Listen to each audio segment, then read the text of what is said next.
This video is going to be the process of winterizing your Christmas tree or forming a routine to tearing it down. Now, I understand that this video is a little bit past due, but these are for the people that have procrastinated of not tearing down that tree and let your life breathe for a little bit so we can move on with our lives, so we can be fascinated when the time comes again next year or the end of this year. Hi, I'm Susie J. Cobwebs, and today we are going to talk about the steps into winterizing your Christmas tree and giving you some small tips that could help you and to Christmas declutterize. I don't even know if that's a word, but I made it up. But these are just frugal things that you could do to help out winterizing your Christmas tree. I know that a lot of people have different types of trees, different sizes of trees, and different types of ideas of how to tear apart or get rid of the trees that they had for 2020.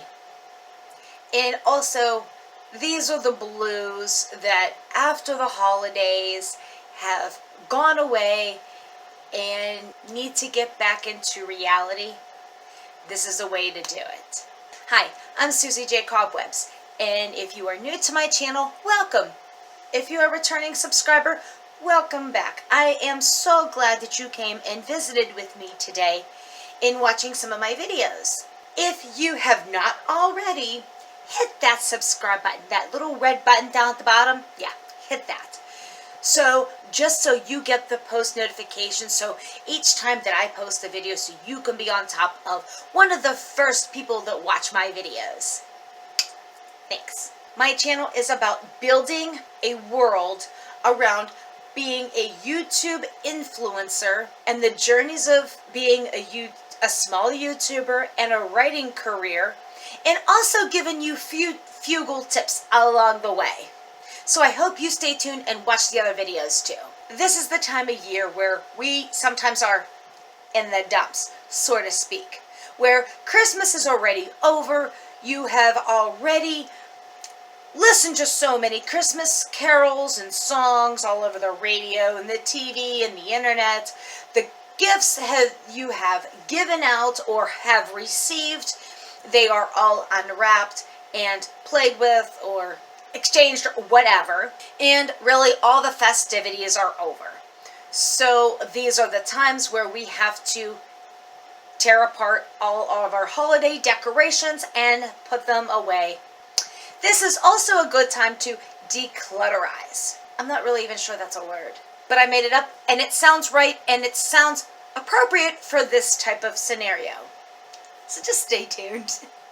Here are my 5 steps of declutterization of a Christmas tree. Everyone loves to decorate, whether it's the tree, whether it's the mantle, or the kitchen counter, or everything. There is Christmas spewed all over the household. Believe me, I have it too. And let's be honest, nobody really wants to tear down the tree and tear aside all the extra Christmas stuff and put it away into storage, because that's really not fun. That's just another chore that you have to do. You love putting it up, but putting it down is kind of like really in the dumps too. I have compiled 5 steps for you to easily take down your tree and de-winterize your house. Check us out. Step 1. Get all of the storage bins, the boxes, anything that you are going to confine your Christmas items in, all in one spot. Now, you may have a fake Christmas tree, so there should be a box for that. If it's a real Christmas tree, then you may have to talk to your local borough or police department or whoever in your area to get rid of a real tree. But I am only considering the fake ones because that's what we have to work with here. Here's a little fun fact about me. You can put me in a 100% clean room and I will come out with a garbage bag full of stuff.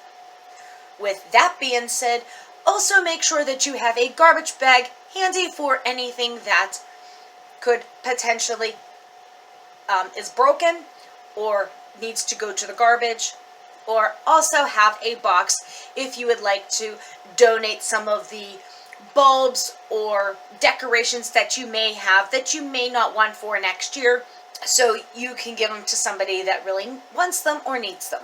Step 2.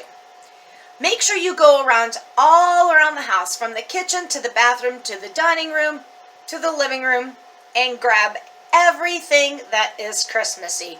Stockings, Christmas, elf on the shelf, tinsel, anything could possibly potentially be Christmassy. Grab it and stick it in a pile in the room that you are working at. So this is only going to give yourself a one-stop shop once you are actually putting everything into their own boxes or containers that you are putting it in. So it's kind of like quick and easy one-stop shop. Breaking down the tree could be a little bit challenging. So if you have a large tree, I have a few steps for that, but if you have a table tree, I have a few steps for that too. So keep in mind, we're going to go over both. Breaking down a tree could be a little bit challenging, but if you follow my easy steps, then you'll have your tree done. Got it. Now this all depends on how big your tree is. This could be a little bit easier if it's a table tree versus a 6-foot or a larger tree. This could potentially be a 1 to 2 person job, and I'll give you those 2 steps too. And here is why. If you have one of those big, huge trees like your 5-foot or your 6-foot or your 7-foot trees, you will actually need 2 people to do this, because it's going to be a whole lot easier. Because remember, you got to work smarter, not harder. So you want to get on top of a step ladder and start getting the ornaments one by one and handing them to the person that is on the ground, so then they can set them down like on the table or the floor or wherever you're going to work once you get down off that ladder. At least get the ornaments off the tree. Oh, and also get the ornaments off the tree, get the tinsel off the tree, and get the garland and whatnot off the tree. Here is my little idea here. I am all for garland. I have no problem with garland. However, tinsel is something that I will never, ever, ever have in my house. I have had it in my house, which I do think that it's cute. However, it is so beyond messy. And not only if you have animals, then the animals are eating it, and the kids are eating it, and the dogs are pooping it out somewhere in the yard, and then you have tinsel everywhere, and it is just a huge, huge, huge mess. So I just stay away from tinsel all around. I just basically go with the garland, and so it's not as messy, and it is always confined to one really spot, and you can put it to wherever you want, and it is not going to go anywhere but where you put it. If you happen to have popcorn strings or any type of edible garland, by all means, you need to throw those away. Those will not make it for the next year. Trust me, I learned from experience.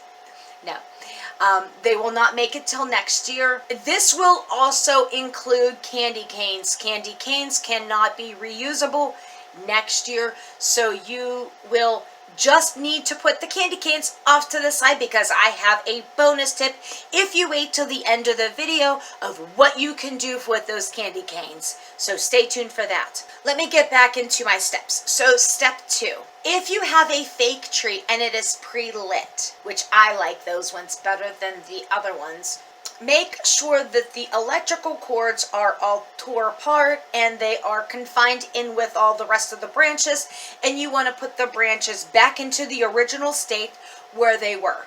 So you are actually taking the middle of the tree branch of where you're putting it all together as a regular tree, that metal part, and you want to put the rest of the branches back up to being a one big feather, I guess you would want to call it. So then you were able to put this back into the storage box where it originally came from. Just consider it one last hug of this tree before you're putting it back into hibernation for a few months. Consider it that way. This will also include the tree skirt and any items that you may have underneath your tree. This will all get put into a section off to the side. The main reason why we're just getting the tree done first, because that is the biggest item of the situation. This is step 3. You've taken off all these ornaments and you put them off to the side. So once you have put the tree away, get any ornaments or any type of decorations that you still have the box for and put them away. So now you are actually dealing with the ornaments that are maybe individualized. Also, you want to examine them. Are you going to use this next year? Is there any type of hole, crease, or are they broken? If they are in good condition and maybe you just don't want them anymore, put them in the donation box. But if they're broken of any way, shape, or form, then I would just advise you to throw them away if you cannot repair them. That is the question there. If you can repair them and you still want them, by all means, put them off to the side and you can repair them before you would actually add them back into the ornament storage box, and then we can fix them later. But if you really didn't want them anyway, but they're still in good condition, then put them in the donation box. And if they are in bad condition and you really didn't want them anyway, and then you can just throw them away, because we will figure out new items that we can place on the tree for next year. These are ornaments that you're going to put into 3 different piles, like your donation, your I'm going to store it away, and I'm going to throw it away. So you want to do your storage away first. These are the ones that you are going to maybe put paper towels around, or maybe put tissues or something. Even if you want to use dish towels or washcloths, how fragile are these ornaments that you are using? So you want to make sure that they are protected while they're stored. Basically, it's not that you are waiting to them to be stored is the problem. It's the travel between where the box is going to go to where the place it's going to be set for. Once you have put the tree away, put the ornaments away, and once you have cleaned up your mess from the tinsel and the garland and the ornaments and the extra tree pine needles and everything else, and everything is stored away, then make sure that you go and you store these in the right proper area. Most of the time, a lot of people put them in the attic or in the basement where they are stored away in a safe spot so nobody else touches them, so then you can get them out in a few months. I am so glad that you stayed till the end of the video. So there was one reason why I wanted you to keep those candy canes. Candy canes cannot be stored every year to put on a Christmas tree, but they are really cute if you just have a few of them on your tree, but maybe nobody knows to eat them or whatnot. But if you have them and you want to use them up, here's a little fun fact that you can do that kind of like warms your heart in the process. I would make a cup of hot chocolate. Take a piece of candy cane and put it maybe in a freezer bag or a sandwich bag and smash it up into gazillion and a half pieces. Whenever you have made your hot chocolate, you're going to put a little bit of whipped cream on there, and then you add a little bit of your candy cane on there just to kind of give it like a little minty goodness. Here's what you do. You take your hot chocolate, you go sit on your couch or sit on your recliner, or the most comfortablest, I don't even know if that's a word, comfortablest spot that you can just relax and enjoy. And this is the me time that you deserve. Enjoy. You've done your work, and now that you can have a little relaxation time. And these are all a part of my Love Simple wins. You did a job, and you deserve a break. If you like these videos and you want to see more of these videos, by all means, hit that like button, hit that subscribe button right there on the bottom right there, and hit that post notification button so you can see the next time that I post videos. And till the next time, love you bunches!